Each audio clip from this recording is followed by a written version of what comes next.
Okay, all right. Well, welcome everyone to Developing a Servant Leader's Heart.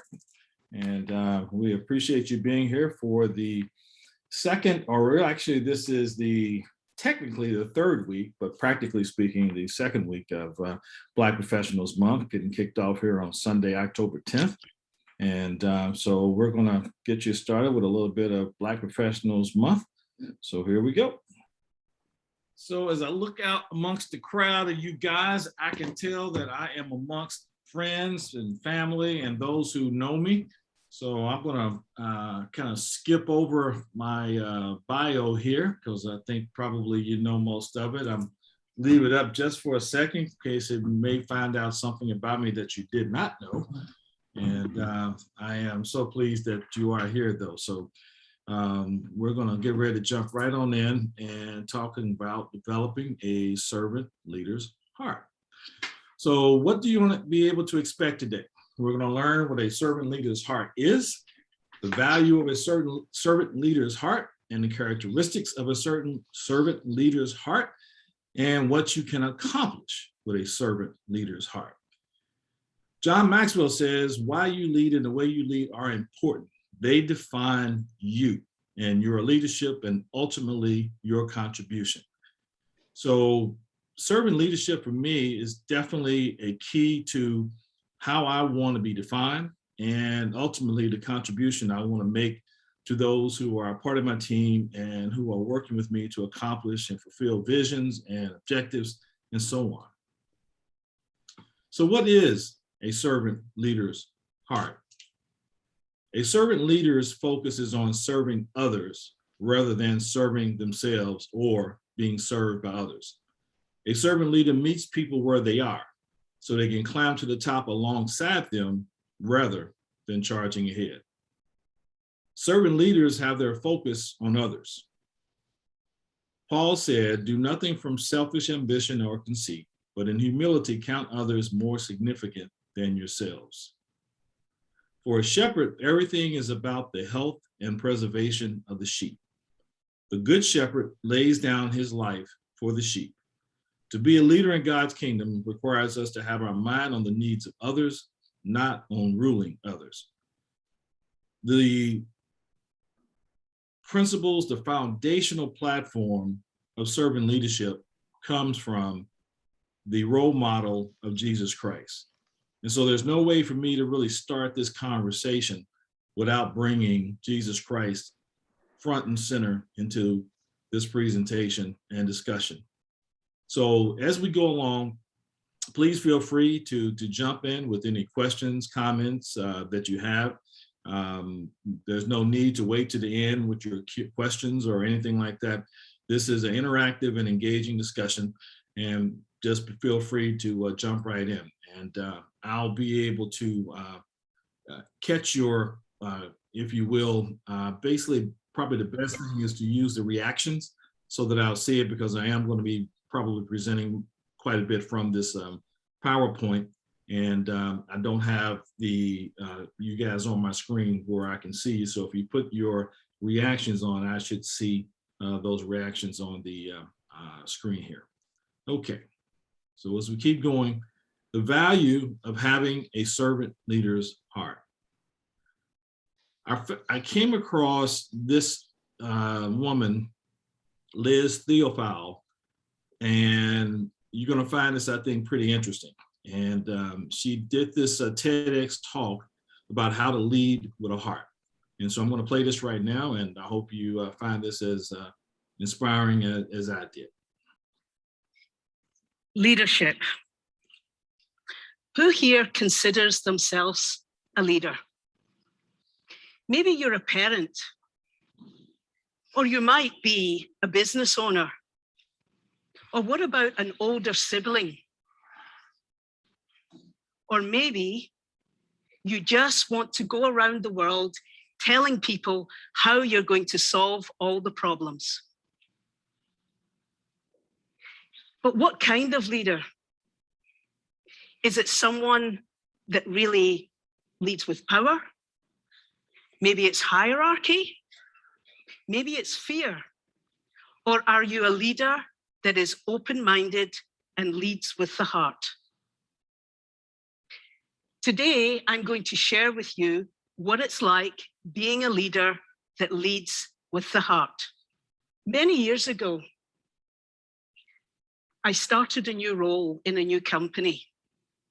And one of my first assignments was to lead an investigation for a transformation program that had gone extremely badly. The client was very upset with how the company was performing. And in most cases, we had lost trust with the client. When I met with the team that were leading the program, I noticed that they had a fear of speaking up and of talking about many of the mistakes. And they spent most of their time blaming each other. Now, when I talked to the boss, he said, I really didn't understand.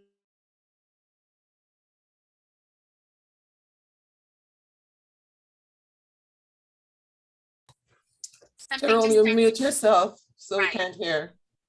And when I met with the client said, I don't want to meet with him anymore. Now, the team, when they continued to speak with me, I noticed that they had a fear of failure and speaking up. And I also noticed that they really thought that the boss was not present, didn't attend steering meetings, and more importantly, didn't really care what was going on. When I handed in the report, when I completed the investigation, the first thing my boss said, Liz, who's responsible for this and who should I blame? Who should I fire? Now, I was very surprised by that question. And I asked him, what do you think your part was in this colossal project failure? And his response was, it surely has to be the team. Now, it's very interesting that during such a program, the boss would blame the team. And I remember in the discussions, I said, how do you know the team? Do you know what they do? Do you spend time with them? Do you ask them questions? And he said, all the time. But it was very clear that he wasn't present. Now, have a look at this picture. My name is Liz Teofil, and I'm the Chief Technology and Digital Officer at a large global healthcare company. And I grew up in an environment that really focused on strong leadership. But I believe to become a leader that leads with the heart, you need to encourage experimental mindset. You need to provide psychological safety for teams. And also you need to be a servant leader. But I grew up in an era, in a culture where leaders were feared and not necessarily respected for what they knew. And that was during difficult times, but I believe there's better ways of leading. Now, you've probably noticed that I have an extremely strong Scottish accent, right?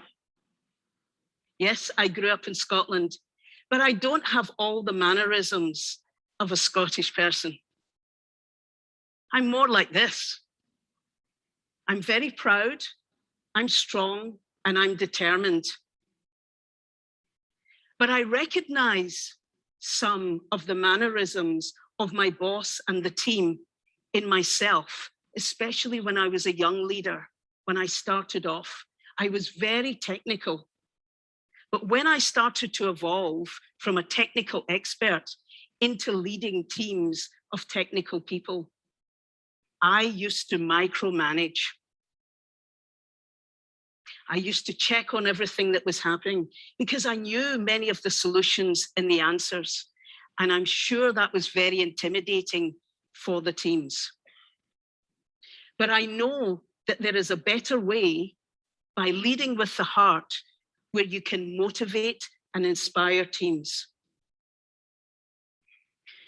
There was an occasion when I was leading my first technical team. I had someone in the team that was extremely strong technically, but he was quite introvert in nature. And in many occasions, he loved experimenting with technology. And he didn't share some of the things that he was doing. So I actually thought he was playing around. And when we sat in meetings and discussed what the deliverables were and what we need to expect from him, he didn't really speak up. He didn't say much. So I started to think that he wasn't paying attention to what was going on. And when I sat with him during reviews, he didn't say much, but he asked me a lot of questions. And because I was very technical, I would answer all the questions. But I realized that I was stifling his creativity and his innovation because I wasn't giving him enough time to think. I know better now. I don't want to intimidate teams by not listening and creating what I would call an experimental mindset, where you can take risks and you can experiment with technology. There was another time when I had to lead one of the most complex and hardest transformations I've ever done in my career. I was a leader at that time of what we called global data centers. These are large technical centers where we have computers and so on. And I remember I had 3 major regional data centers, one in the UK, one in Germany, and one in France. And one of my tasks was to consolidate all of those data centers into one. And of course, we chose France. I wouldn't clap yet. Now, that meant that I had to let go close to 400 employees. These were employees that I worked with in the past. I grew up with them. We had lunch together. We sometimes went out together. We solved problems together, but I had to let 400 people go. And I remember when I met with HR and we had the conversation about how we go about this, they said, Liz, don't worry. It's our job to take care of that. We will meet with them and we will give them their letters. Now, I was very, very shocked by this process, being a new leader. And I said, that is a very inhumane, cowardly, and faceless way to manage employees that have worked for the company for such a long time. And I said to them, is it okay if I meet with every single employee and explain what's happening? Now, they found that quite strange. They said, Liz, that's very unusual, but we'll allow you to do it if you feel that you can do it. So I sat down with every employee and I explained the context of why we were rationalizing and consolidating the data centers. And I also talked about many of the objectives and what it meant for them. And it was very hard. And during that process, I started to think, how can I be credible? I'm sitting there telling my colleagues that they're going to leave the organization and I'm still there. So I decided to go to my boss and I said, once this transition is complete, I will leave the organization. Now that's what I call leading with the heart. It's very important that you consider the other person's situation. And in fact, my boss told me that there was a promotion waiting for me, but I still decided to leave. So, thank you. Let me talk to you about how you manage what I call psychological safety. I talked about leading with the heart, but in order to experiment, you have to take some big risks. And it's important while you're taking those risks that you create an environment of psychological safety.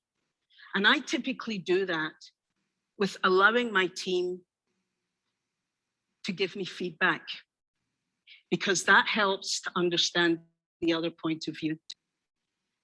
And that helps them take risks because they know you're going to support them. So psychological safety is absolutely critical. It's critical to create a safe environment that allows you to experiment, but also allows you to fail and learn.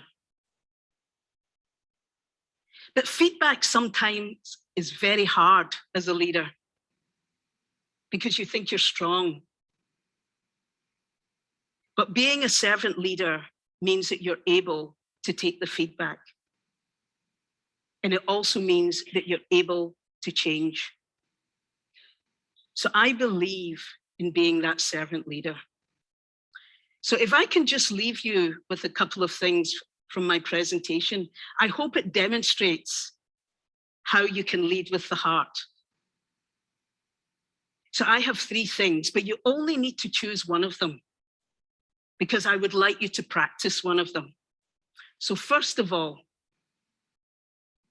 encourage an environment where you can experiment and have an experimental mindset. But that means you will have many, many false starts, but also many failures. But cultivate and embrace an experimental mindset. Number 2, create an environment of psychological safety. You will be amazed at how open, honest, and transparent your team will be. And they will share many things with you. And last but not least, be a servant leader. Listen, show compassion, ask for feedback, because it truly helps you develop as a leader. I hope that helps you to lead with the heart. Merci beaucoup. And I want to stop sharing for a minute and like to take a couple of minutes and reflect on what we just heard. So if you guys could come on screen and turn your cameras on, if you can, and unmute yourself. I want to have a little discussion about what we just heard from Liz. And I want to put a question out there. And what was her focus, you think, as related to leading with the heart? I see no one's paying any attention to me. No one has unmuted their screen. So I'm gonna say it one more time. Please unmute your screen, your sound. And if you can, come on camera and let's talk about what we just heard here from Liz from Scotland. You know, I don't know how many times I've seen a Scottish sister, but I found that to be quite inspiring. And so what do you think her focus is in terms of leading with the heart as a servant leader? Hi, Jerome. Good morning. It's Pauline. I am traveling via car, so that's why I'm not on camera. But for me, it was around the notion of putting people first, that, you know, they may be employees, but it's about treating people as you would like to be treated. And that while there are difficult decisions to be made, you still can have compassion and understanding, and that the notion of, you know, just perfunctory, oh yes, we have to, you know, lay off 400 people, shouldn't be taken lightly. That there are other people on the other side and feelings that need to be taken under consideration. That was sort of what I got, people over profit sometimes. Yeah, well, thank you, Pauline. I know you were here last week for our servant leaders, and just to listen to your comments, it's clear to me that you are in sync there. So thank you for that. Celicia, you had your hand up. I did, but Pauline, actually, I hit the nail on the head is what I was going to say, recognizing people were first over profit. The other thing I would say is that I think that in the growth process, in the maturation process, preferably maturation process of life, you get to know yourself better. And in knowing yourself better, you're able to recognize, though sometimes it takes a little longer, when others are different. And the example that I'm speaking of specifically is the employee who she thought was not paying attention. He was an introvert. She recognized that and was able to synthesize how she needed to deal with him so that she could grow, he could grow, and all could be one in unison. Oftentimes we don't do that. Well, let me be more personal. I have had many occasions as I think about it where I have failed to do that. I have thought, and sometimes perhaps I was correct, that people were not paying attention, they were not engaged, and perhaps they did not fit the culture of the business of where I needed the business to go. Her discussion today helped. It was a light bulb for me to remind me that I needed to synthesize information a bit differently, so that I could grow personally, help others on my team grow and be more creative. And I thank her for that. Yeah, it is so important to understand that we are dealing with people, okay? And I'm not going to say too much more about that, because that's going to come up in another slide here. But there's no doubt doing that. And I think there was a question I'll throw out there. How do you think, her leadership style impacted her team? I think it empowered them, and it gave them a sense of security based on what I heard her say. What I wrote earlier is that it showed them that she saw them, that they mattered, and that she cared about them, not just the work they did, but she cared about them because she saw the impact of them losing their jobs. And even though I'm sure that was a very difficult thing to do, I'm sure the team appreciated, even in that crisis for them, or that situation, that they saw that she cared for them. Yeah. I think she created an environment of trust, which in order to lead, you have to be able to have trust from your team. And I think that was very apparent, especially her demonstrating, walking the walk and not just talking the talk. And I think that's what you have to be able to do in order to create, first of all, to be a leader servant. I think she led by example for them as a takeaway. So when they take their next step, because you're fired, you got to take a next step. There's no other choice. They can take away with them to their next journey how she led, what they liked about how she led. They can complain, but that they had value. They had value. And I think that the human condition wants to be seen, wants to be heard, and wants to believe, even if it's a de minimis amount, has value to somebody else. And I think she did. Yeah. Yeah, I would definitely agree. You guys really have, I think, dissected, that very well. And there were a couple of other takeaways that, she talked about in terms of the experimental mindset by creating that psychological safety. gosh, if have you ever, and probably had the experience where you thought somebody wasn't listening or paying attention or didn't have anything to say, and you sit down and you talk to them and you go like, whoa, where did all that come from? And we have to always just remember that everybody's different and we all don't kind of come at it the same way. And leaders tend to be, in many cases, A-type personalities. So we're typically drivers and we're quick to share our opinion and thoughts. And there are a lot of people who are just as quickly are as reticent about sharing their thoughts as we are as quickly to do that. But it does not mean that they don't have them. It doesn't mean that they don't have something to contribute. So I think that was, there was a lot packed into what she said. And so I'm going to kind of keep moving. So let me go back to the PowerPoint here. And so the next thing that I want to talk about is the characteristics of a servant leader's heart.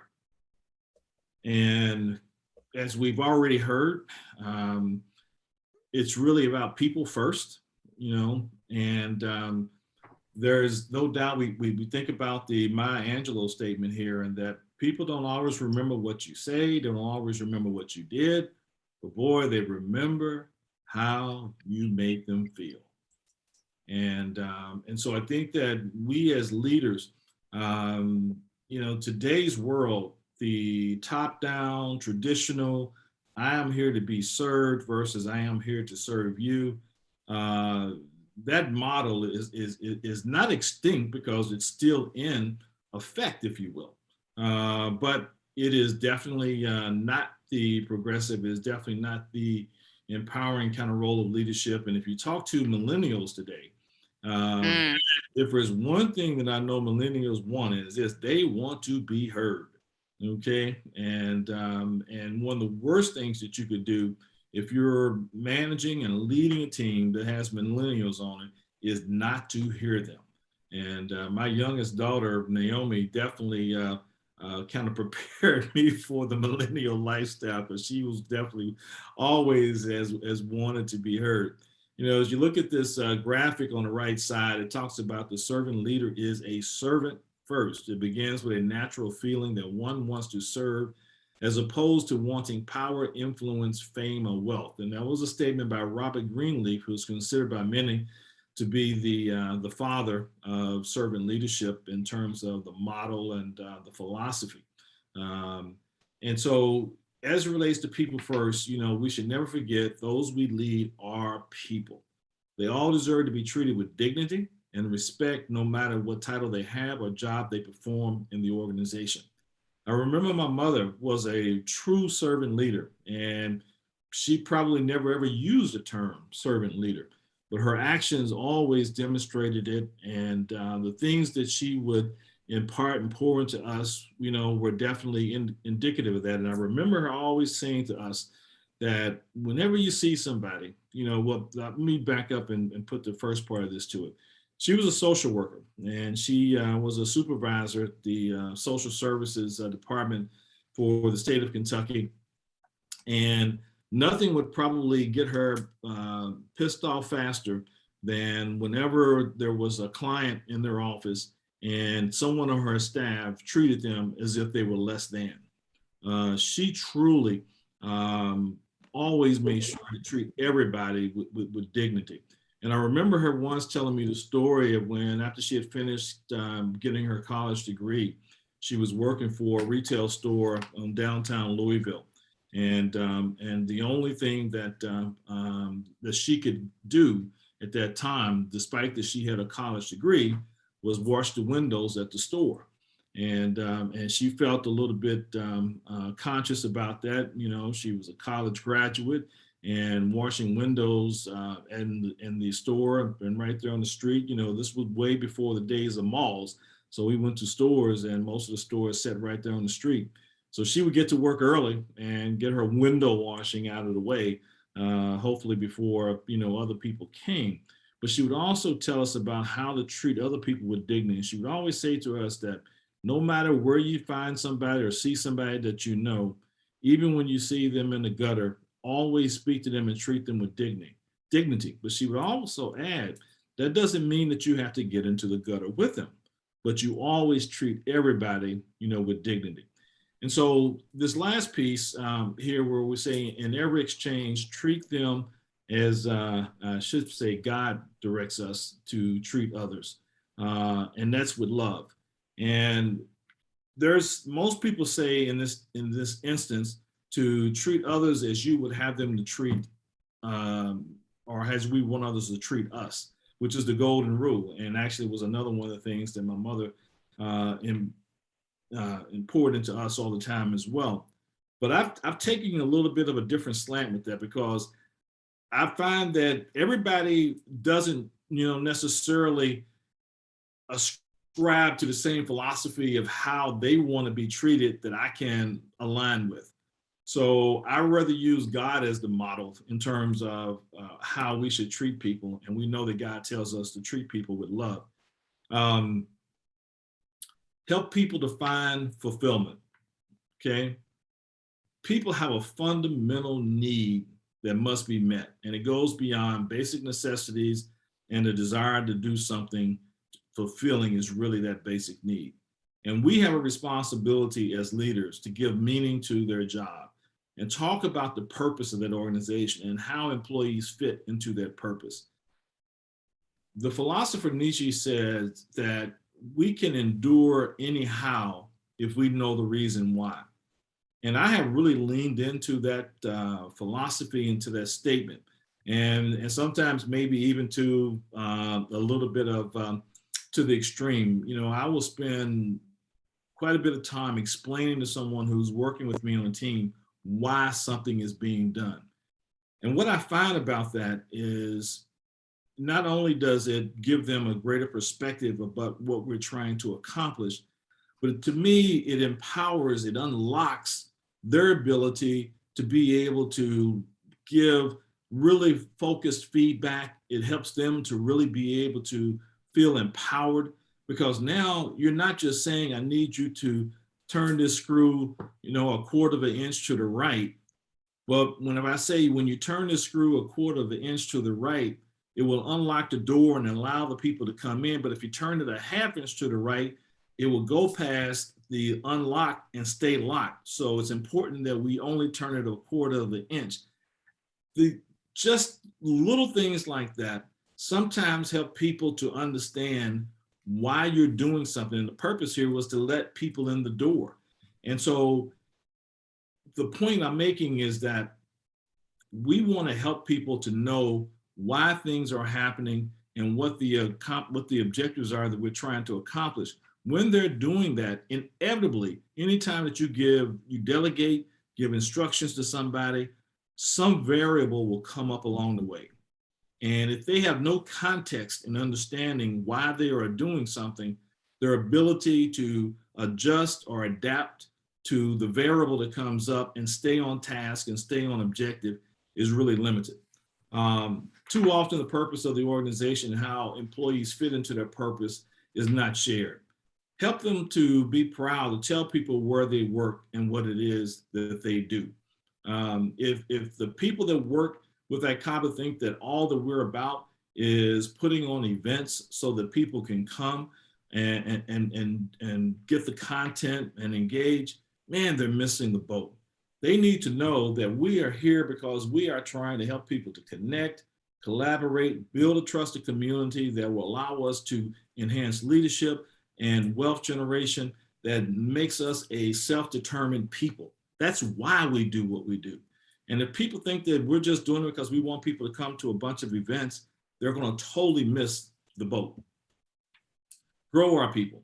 Many people mistakenly see servant leadership as a leadership method that is soft, that it tends to overlook bad performance. That is simply not true. Again, I bring up Jesus Christ as the example, the ultimate example of servant leadership. Jesus Christ did not, if you will, suffer fools or those who were not treating God's temple correctly, as we know in the story of the money changers in the temple that he threw out. Jesus was not soft by any stretch. He was caring, but it doesn't mean that because you're caring that you're soft. If you care about an employee, you want them to succeed, be accurate, and to add value to the organization. Servant leaders just demonstrate courage and confront problems, but they do it with the good of the employee in mind. I would suggest that it takes more courage to be a servant leader than it takes to be a traditional leader, because a traditional leader rules by the force of their authority, where the servant leader tends to lead by the power of their idea. It takes more courage to express your ideas in a way that will encourage people to do what you want to do versus just say, do it because I said do it.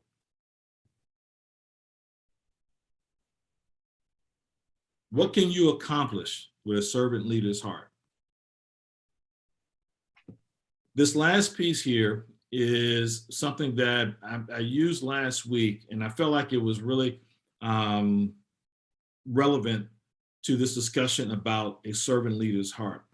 Because again, we all are operating as servant leaders, not just in the context of a business organization or a nonprofit organization, but also in our families, whether it is with, a husband or a wife or a spouse or a boyfriend or a girlfriend, significant other, children, extended family, cousins, nieces, nephews, and so on and so forth. As a servant leader, wherever that organization is, whether it's a family organization, whether it's a corporate organization, the question becomes, what can you accomplish as a servant leader? And as a servant leader, if you are helping people to be their best selves, typically that means that you are also helping them to live their best lives. I can't think of any greater impact than to leave those that I have interacted with, who are working with me, who are following my lead, than to be sure that when I'm left them, or we have moved on, or I have moved on, that they will be better off having known me and interacted with me than had not. So I'm going to play this by Rick Warren, and this really kind of talks for me a little bit about what is the impact and what you can accomplish by being a servant leader. Always more important than how. Why do you do what you do? I wonder how many of you would have come to this. I'm going to start that over. When you figure out the why you do what you do, God will show you how. Why is always more important than how. Why do you do what you do? I wonder how many of you would have come to this conference, or how many of you would have come to the simulcast if we had advertised it, learning to serve like Jesus. You see, I find a lot of people wanting to lead and very few people wanting to serve. And in the servant leadership part, we all want to focus on the second part. We know that we don't want to just be leaders. We want to be servant leaders, but let's get the servant part out of the way and let's get to the leadership part. Okay? And I want to tell you, if you will focus on the first part, the servant part, God will take care of the second part. Okay, just focus on serving. And if you will focus on the serving part, the more you serve, if you serve a few people, you will have a little influence. If you serve a lot of people, you'll have a lot of influence. If you serve a great number of people, you will have great influence. You don't have to worry about the leadership part. Focus on the serving part. And if you get that part, God will take care of the rest. Okay, so if you want to impact the greatest number of people, then you serve the greatest number of people that you can. Zig Ziglar, a sales guru, says it a little bit differently. I get what I want by helping other people get what they want. Life really isn't complicated, folks. And if we follow the model of Jesus Christ as a servant leader, I can't think of anyone whose impact on the world has been greater in a shorter amount of time than Jesus Christ. The literal billions of people over the years that have been impacted.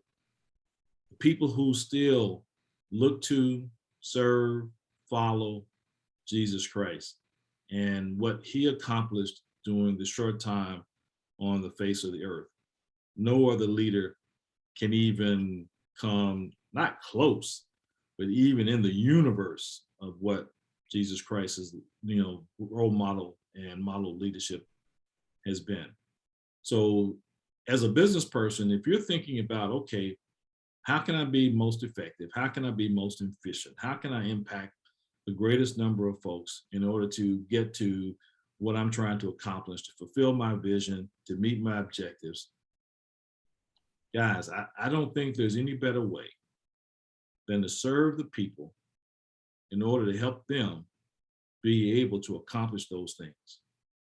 You make your people feel like you care about them, and they will run through walls for you. Now, that is not the objective, is to get them to run through walls for you. The objective is to make them feel that you care. Like Rick Warren said, the objective is not about the leadership part. It's really about the serving part. And I've heard that said to me a different way. I'll never forget having a conversation with a multimillionaire. He was, unfortunately, one of the co-founders. There were 3 founders of Humana, and I'm sure you're all familiar with Humana, the life insurance company. And before it became a life insurance company, it was actually a hospital company. And as a matter of fact, it became a health insurance company, believe it or not, after having a battle with Rick Scott's HCA, which he was running out of Nashville at the time. So that's a little bit of history for you.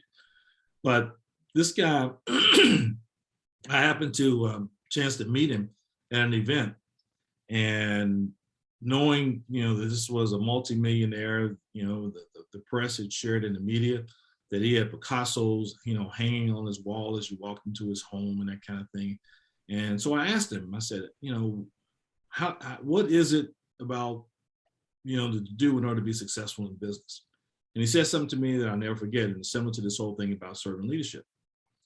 He said to me, he says, young man, if you want to be successful in business, find something that you are passionate about, be determined to be, to do it at your best with a level of excellence. And if it is a business, you will make money. So the first thing he said to me, don't focus on profit. He said, if you want to be successful in business, find something that you care about, that you're passionate about, work your butt off, be excellent, deliver quality, and if it's a business, then you will make money.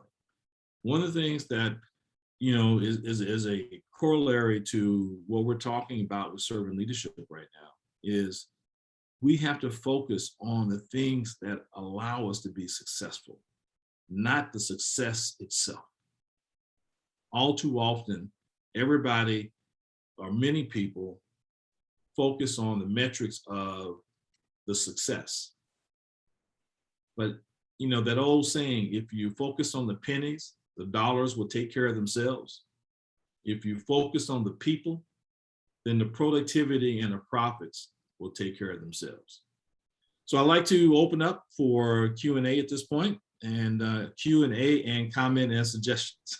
So we're We have a question in the chat. Okay, thank you. Do you think most people employed simply want a job and a paycheck, not growth? That's an interesting question. I think at the end of the day, society has conditioned people to think about going to work to get a paycheck. And so I think they walk in the door saying, I'm here in order to get a paycheck. I think that when people get on the job and start working, that the other things that they are hoping to accomplish with what they do day in and day out does come into play. I think that the best way to really resolve that is within your own organization When I was in business school, I'll never forget that we had a professor in marketing, and he put a case study in front of us, and it got to the blackboard, and we had talked about all the various questions that need to be asked in order to understand the case study and come up with the right answers. But there was one last question, and so the question really dealt with trying to figure out, what somebody was, what they wanted and what was important to them. And so he says, how do you figure it out? And so as a student, we were throwing all kinds of different answers at it. And after a couple of minutes, he said, okay, I see you guys are not quite getting there. And so there's really only 2 words that to put down to fulfill the answer to this. I'm like, okay, what is it? And he wrote on the blackboard, ask them. Mm-hmm. So if you really want to know why somebody is there, why they're doing what they do, what they care about, simply ask. Okay. And that in itself, and when you ask people, what they care about, when you ask people what their interests are, be prepared sometimes to hear that, okay? Because sometimes what you'll hear may not be exactly what you want to hear. But the most important thing is that you hear them, that you are sincere, genuine, and authentic in expressing your desire to understand them when you ask that question. And so, servant leadership and asking that question and listening and empathy, it does not always mean that you're going to get what you want. But what it means is that it's going to help you to be able to empower that person to get what they want. More times than not, that is going to tie into the organization. But again, keep in mind, your focus on understanding why someone is there, understanding what motivates them, understanding who they are, is greater than just understanding how that works for you and the organization. And that's part of having that empathetic, listening skill, and creating a trusted environment and psychological safety. Okay. I think the ask is very important. Thank you. As we're talking about being servant leaders, being compassionate, listening, doing that ask and being able to, as a leader, to digest that, to empower them. I think it does empower the company, the business, because either you make a decision, somebody is going crazy. Either they're going crazy or you're going crazy, or there is just a miscommunication. So the ask is important. Then can make the decision whether or not they fit within the culture of the business or not. Perhaps the business leader has made a faulty decision of hiring. Sometimes hiring is, especially in a small atmosphere, for instance, as in my business, where everything that we do as a team impacts, it's like a domino effect, an immediate domino effect. So thank you very much. I like that. Just simply ask. And Celicia, you said something I think that was critical to that process. When you ask, it will also empower you, because you will understand that person better and figure out what their needs are, what their, what motivates them, what they want out of life. And you may realize that you have them in the wrong seat. They may be on the right bus working for you, but they might be in the right seat, wrong seat. Yeah. So now you've got an opportunity based on the knowledge that you gain by asking the question. You also could find out that they may just be on the wrong bus. And so whatever performance that may have created a situation that you saw, well, I got to find out more about this person because they're not really, performing the way that I need to perform. And if you can find out that, actually this is not really the right fit, then actually you will do both of yourselves a favor, by helping them to find wherever the better fit for them, even if it's outside your organization. And that's really what it comes down to. It really comes down to how can we impact people's lives by helping them to get. And if you help someone to get to where they really need to be, even if it's not with you, it's kind of like that thing. I love you, okay, but being together just doesn't work for us, okay? Or I'm not what you need, or you're not what I need, because everybody can't go with you wherever your talents and gifts are leading you. And so being able to impact people that way, I think, is a really powerful thing. It may cause a short-term disruption or hardship, but long-term, I think that process, will be very, very beneficial. Thank you. If I could add one thing, is that the more Hutch mentioned about finding out about them. And so when you find out about them, you may find out that they're wondering, that they're not sure what they want. And so you may be able to then mentor, because they're a great employee, whatever, and then reinforce what you need from them in this season as they continue to wander around emotionally or whatever.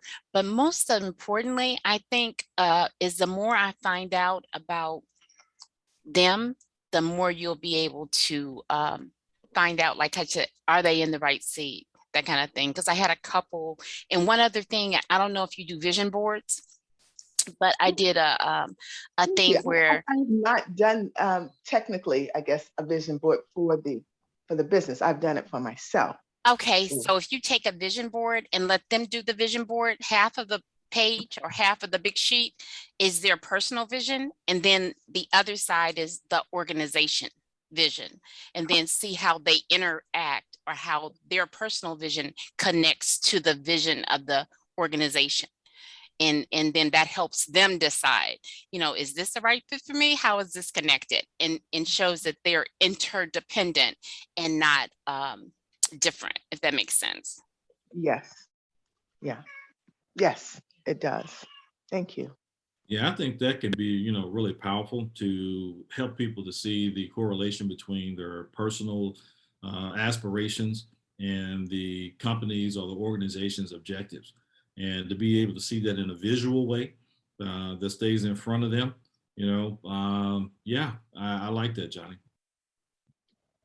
Well, we got 3 more minutes, folks, and so any other comments, suggestions? Well, I'm going to go ahead and wrap up. One of the things I want to do as I get ready to wrap up here is take you to the Black Professionals Month website, so that you can see some of the things that we have coming up that may be of an opportunity and a value for you. So I'm going to share my screen here, and so if you come to our website and you click this speakers at a glance, you'll be able to see each week the various things that are going on. These are things that happened in week 2. And coming up is this week, which is week 3. And so we've got coming all the way from South Africa, Busi Haswego, who is going to talk about Black women in the workplace and the barriers to leadership. I'll also talk again about building a trusted online community. Rear Admiral Sinclair Harris will be talking about diversity, inclusion, and equity in the sea services. We've got BPM Mainstream, the top tier, from Denise. Think and Grow Rich, a Black choice, from Dr. Kimbrough. Fancy Vegan, Plant Conscious Living with Sophisticated Twist, from Dr. Reggie Lewis. Charles Smart will be talking about life is always happening for you, not to you, and then some of the divine things that are happening in our lives to understand those. Danella Ricard, executive producer and host of Traveling with Danella Ricard, will be talking about traveling the world again and all about what we need to know about traveling in this pandemic. And Keith Miles will be talking about planning for generational wealth in the Black community. And Johnny Lloyd, along with Patrice Berry. Dr. Berry and Johnny will be talking about Right Now Faith, turning crisis into clarity. And Dr. Dez will be talking about navigating your career as a young Black professional. And last but not least, Precious Williams, Pitch Please, creating your own lane and dominating your niche. So there's a lot of great content, a lot of great folks. So please, share this information, and guys, I implore you. All too often, we talk about what we don't have, And I want to encourage you to focus and act on what we do have. And it may take you 10 minutes of your time today, tomorrow, or the next day to share what's going on with Black Professionals Month. But if we want to have that which is going to make us bigger, better, stronger, more powerful, more wealthy, and with enhanced leadership, then we have to value what we do and share that with others.